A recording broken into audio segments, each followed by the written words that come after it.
Esta solución es mucho más que lo que nuestros ojos ven. En principio tiene un valor de $350.000 y ese valor se debe a que esta solución hace que se produzcan otras reacciones químicas. Es un catalizador. El funcionamiento de las grandes plantas químicas de todo el país no sería posible sin unas pequeñas cantidades de estos costosos pero necesarios catalizadores. ¿Qué pasa durante una reacción química? ¿Qué rol cumplen los catalizadores?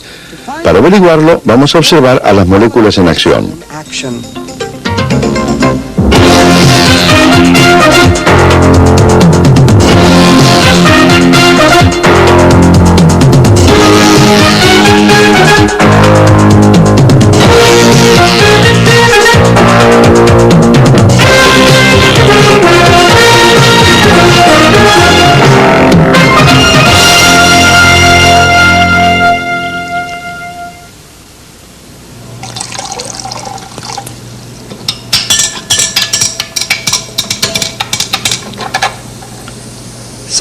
Algo está ocurriendo aquí. El cambio de color, el burbujeo, una sustancia que se transforma en otra. En mi organismo se están produciendo cientos de reacciones químicas, unas veloces, otras más lentas, todas influenciadas por las sustancias que allí se encuentran, por los catalizadores, por la temperatura. Pero ¿cómo sucede esto realmente? ¿Qué está ocurriendo en lo más profundo del nivel molecular? Bueno, sabemos que en las reacciones se rompen o se producen uniones. También sabemos que las moléculas se mueven en forma constante. ¿Es posible que las reacciones sean solo la consecuencia de choques entre moléculas? ¡Qué ocurrencia tan maravillosamente simple! Que toda esa complejidad, tanto dentro del vaso de precipitados como en el organismo, sea solo consecuencia de colisiones moleculares aleatorias. Lo más sorprendente es que es verdad.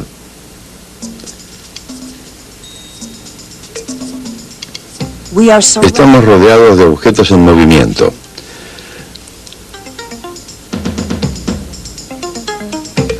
El movimiento ha fascinado a los científicos. Construimos máquinas con partes móviles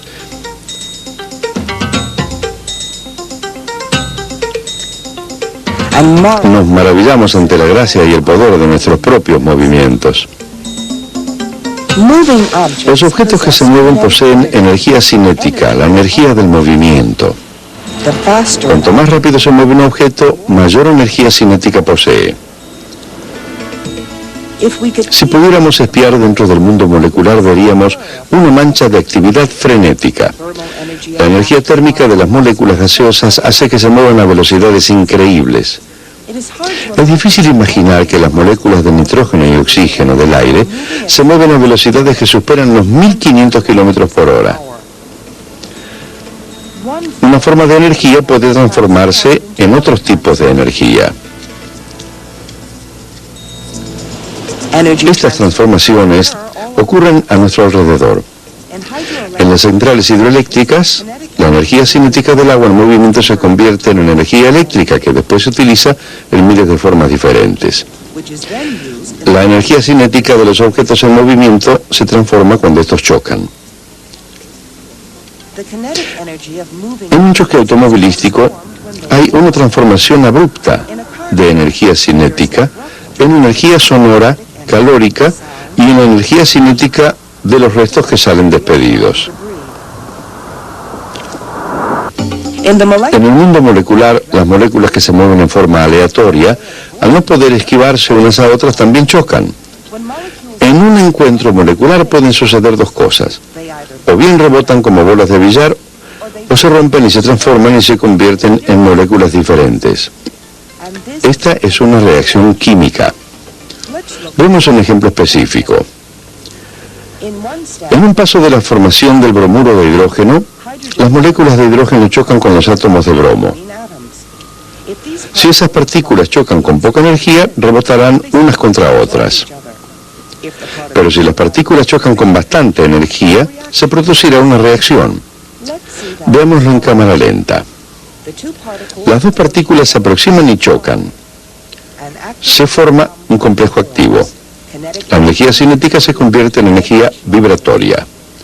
Una unión vieja se debilita y se rompe mientras se forma una nueva. Después el complejo se divide para producir una molécula de bromuro de hidrógeno y un átomo de hidrógeno. La teoría del choque ayuda a los químicos a comprender cómo ocurren reacciones químicas, inclusive las más dramáticas.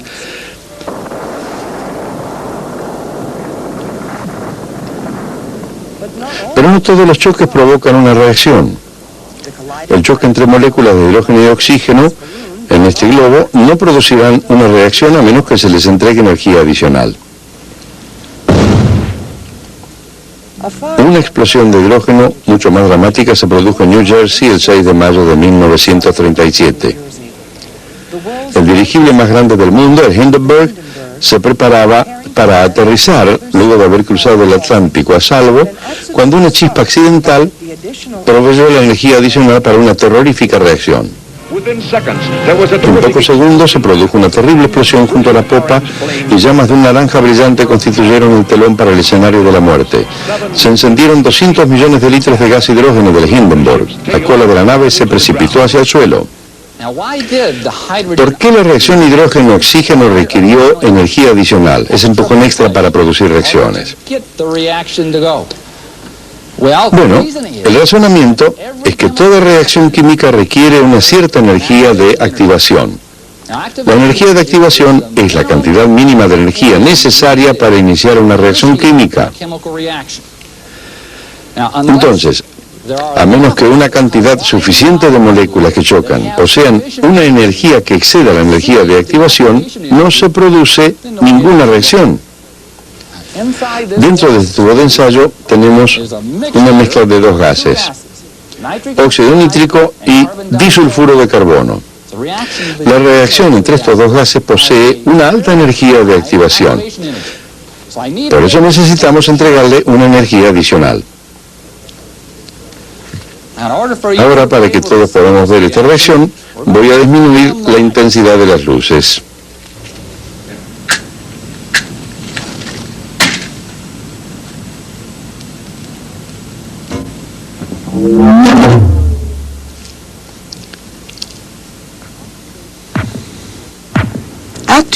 Aquí tenemos un diagrama que nos muestra la reacción endotérmica entre el hidrógeno y el bromo.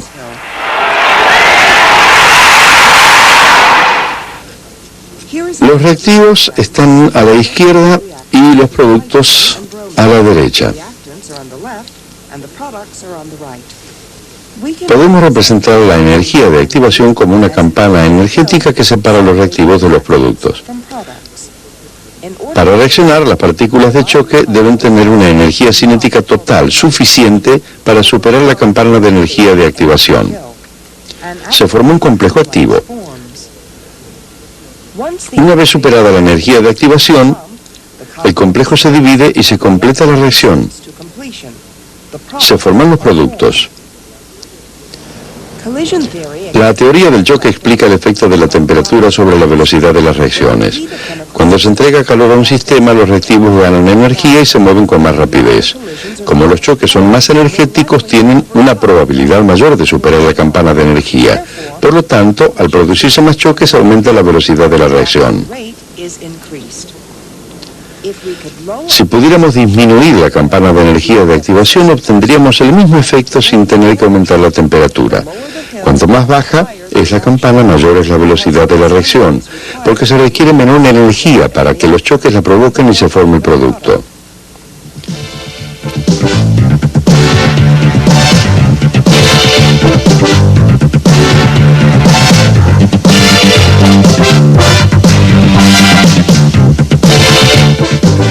Telas, plásticos, celuloide, aspirina. ¿Qué tienen en común todos estos productos sintéticos? Tennessee, Eastman, Kodak. Estos productos se elaboran con el anhídrido acético que aquí se fabrica. Pero hay algo más extraño aún. El carbón local provee las materias primas químicas para la elaboración de anhídrido acético. No obstante, sin ese raro metal llamado rodio, la planta no existiría. El anhídrido acético solía elaborarse a partir del petróleo, pero con el aumento del precio del petróleo a principios de los años 70, la compañía comenzó a buscar materiales alternativos menos costosos. El carbón fue una elección obvia. Primero se gasifica y produce hidrógeno y monóxido de carbono. Luego el monóxido de carbono reacciona con acetato metílico y se produce el anhídrido acético. Este es el paso crucial en que se requiere el rodio. Un compuesto de rodio actúa como catalizador. Los catalizadores son sustancias que incrementan la velocidad de las reacciones sin tomar parte en ellas. Lo hacen disminuyendo la energía de activación. Aquí está otra vez nuestra campana de energía de activación. Con un catalizador se forma un nuevo complejo activado con menor energía de activación. Una mayor cantidad de moléculas que chocan tiene ahora una energía capaz de superar la campana. En consecuencia, aumenta la velocidad de la reacción.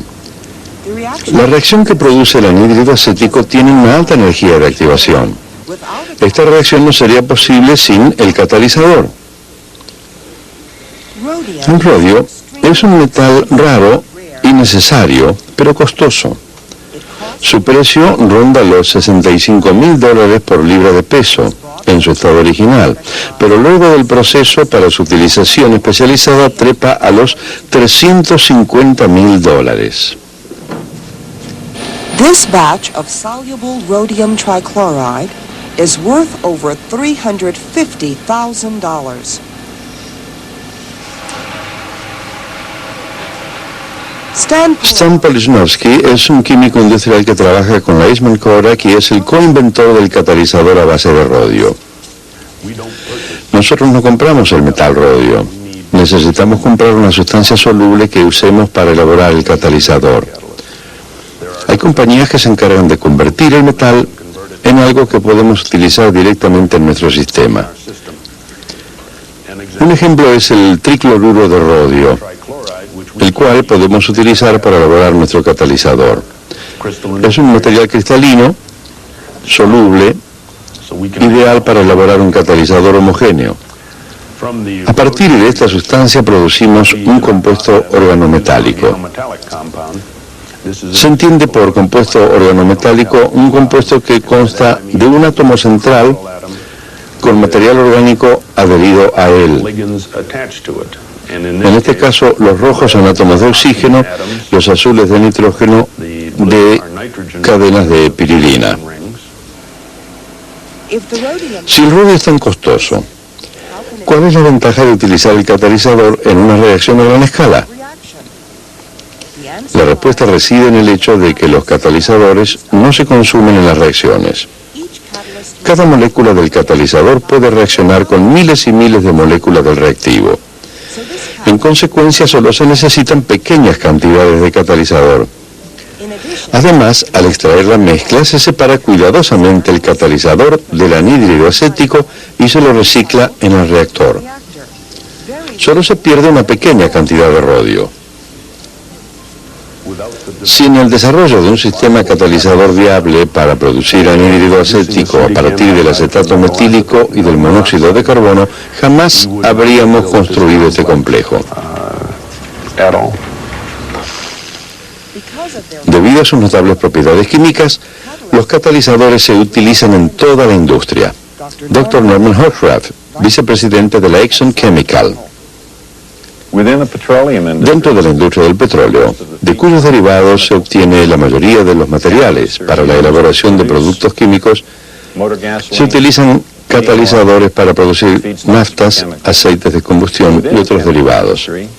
Y dentro de la industria química, los catalizadores se usan no solo para purificar esos derivados, sino para polimerizarlos y poder elaborar plásticos, hules y fibras sintéticas. Sin la utilización de catalizadores, esta industria no existiría.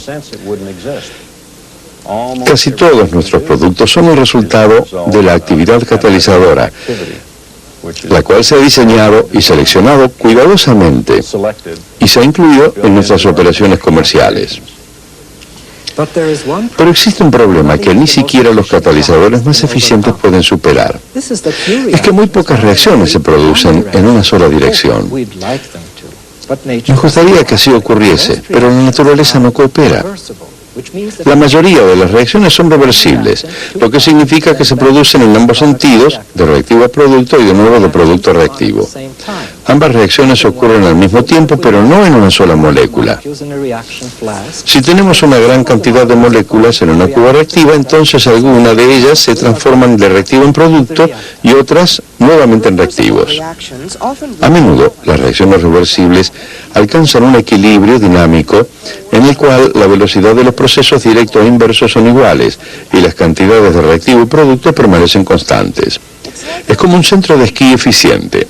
Mientras algunos se divierten en el descenso, otros se dirigen en aerosillas hacia la cima. A pesar de todo ese ir y venir, cuando el número de los que descienden iguala al número de los que ascienden por minuto, se establece un equilibrio. El número de gente en la cima y al pie de la ladera permanece constante. Los equilibrios químicos se basan en el mismo principio. Aquí tenemos otro modelo. En este modelo hidráulico, el fluido del tanque A representa el reactivo y el del tanque B representa el producto. Efectuemos una reacción reversible comenzando solo con el reactivo. Al principio, al haber una gran concentración de reactivo, la reacción directa se produce con rapidez. En forma progresiva disminuye la velocidad de la reacción directa a medida que el reactivo se convierte en producto. Pero como la concentración del producto aumenta, se incrementa la velocidad de reacción inversa. Al alcanzarse el equilibrio, las velocidades de las reacciones directa e inversa son iguales y las cantidades de reactivo y producto permanecen constantes. En este caso, el equilibrio favorece el producto sobre el reactivo.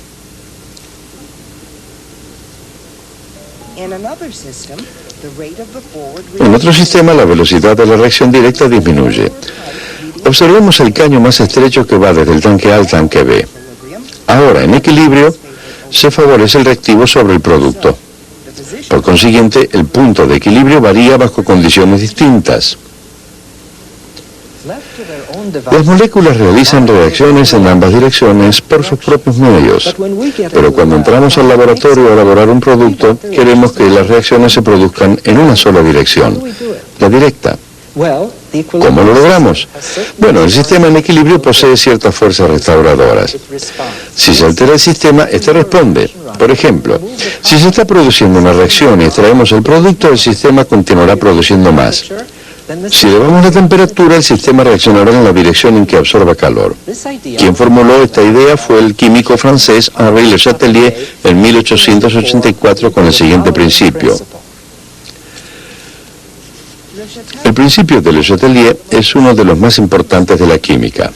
Si se altera un sistema en equilibrio químico, este responderá intentando oponerse a la ruptura del equilibrio. Este principio permite a los químicos manipular reacciones reversibles. Observemos en acción el principio de Le Chatelier en esta reacción química reversible. En cada uno de estos vasos de precipitados tenemos dos compuestos de cobalto. En este, casi todos los iones cobalto están unidos a las moléculas de agua, por eso se ve rosado.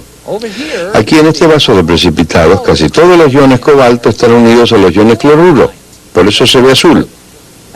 Entonces, como esta es una reacción reversible, debe ser posible un intercambio entre estos dos colores. Voy a poner un poco de esta solución rosada en el vaso de precipitados y luego le agrego iones cloruro. ¿Ven? Aquí tenemos el color azul. Veamos qué sucede si agrego agua. Se vuelve otra vez rosado. El principio de Le Chatelier nos dice que si agregamos iones cloruro, un reactivo, el equilibrio se desplazará hacia el producto para que se consuma todo el cloruro posible. Y si luego agregamos agua al sistema, el equilibrio se desplazará hacia el reactivo para que se consuma todo el exceso de agua posible.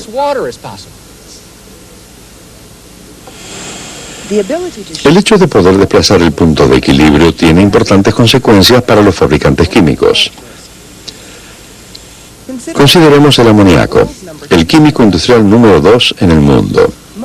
La mayor parte de las 60 millones de toneladas producidas anualmente se usan para elaborar fertilizantes. Sin él, los granjeros no podrían cultivar alimentos. El amoníaco se produce por reacción de gas nitrógeno con gas hidrógeno en forma directa. Pero existe un problema. La reacción es reversible. Los fabricantes de amoníaco solo están interesados en el producto, por eso deben crear condiciones para favorecer su reacción directa utilizando el principio de Le Chatelier. Este convertidor horizontal en la planta de IMC en Sterlington, Louisiana, es uno de las más eficientes del mundo. El nitrógeno para la reacción del amoníaco se obtiene directamente del aire. La mayor parte del hidrógeno proviene del gas natural, el cual reacciona con vapor en este inmenso horno reformador. La mezcla hidrógeno-nitrógeno se introduce luego dentro del reactor de amoníaco. En este proceso se utiliza un catalizador a base de hierro. Este incrementa la velocidad de la reacción directa como la de la inversa. Por lo tanto, no se desplazará el punto de equilibrio. Pero el equilibrio es sensible a la temperatura, presión y concentración. Por eso los ingenieros manipulan estos factores para favorecer la reacción directa tanto como les sea posible. Primero, la temperatura. La reacción directa es exotérmica, se libera calor. Ahora, si disminuimos la temperatura en el reactor, se produce más amoníaco, mientras el sistema genera calor adicional. Entonces, los reactivos ingresan al reactor a una temperatura baja, unos 310 grados centígrados. A temperaturas más bajas se favorece más la reacción directa. En consecuencia, los ingenieros deben encontrar una solución de compromiso entre la velocidad y el rendimiento de la reacción. Pero ¿qué sucede con el efecto de la presión? En la formación del amoníaco, un mol de nitrógeno se combina con 3 moles de hidrógeno para formar 2 moles de amoníaco. En consecuencia, la presión del sistema decae. Se puede obtener más amoníaco aumentando la presión del reactor y el sistema responde reduciendo su presión. El reactor funciona a una presión muy alta, alrededor de los 140 kilogramos por centímetro cuadrado. La mezcla gaseosa se pasa por el catalizador, se retira y se extrae el amoníaco por enfriamiento. La extracción del amoníaco también favorece su formación. Aquí tenemos de nuevo la reacción de síntesis del amoníaco. Si extraemos un poco de amoníaco, el equilibrio se desplaza hacia la derecha, porque el nitrógeno y el hidrógeno reaccionan para atenuar esa pérdida. Después de la extracción del amoníaco, el hidrógeno y el nitrógeno que no reaccionaron se reciclan a través del reactor. Es algo extraordinario que después de todo esto, aproximadamente el 99% de los reactivos se convierten en amoníaco, un proceso muy eficiente gracias al principio de Le Chatelier.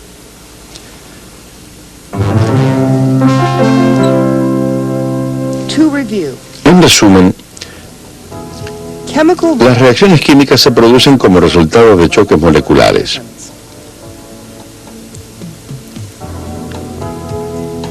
Todas las reacciones químicas tienen una energía de activación.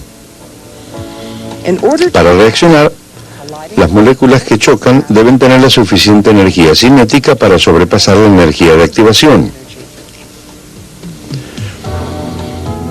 Los catalizadores aceleran las reacciones disminuyendo la energía de activación. La mayoría de las reacciones son reversibles. En un sistema cerrado, las reacciones llegan al equilibrio dinámico.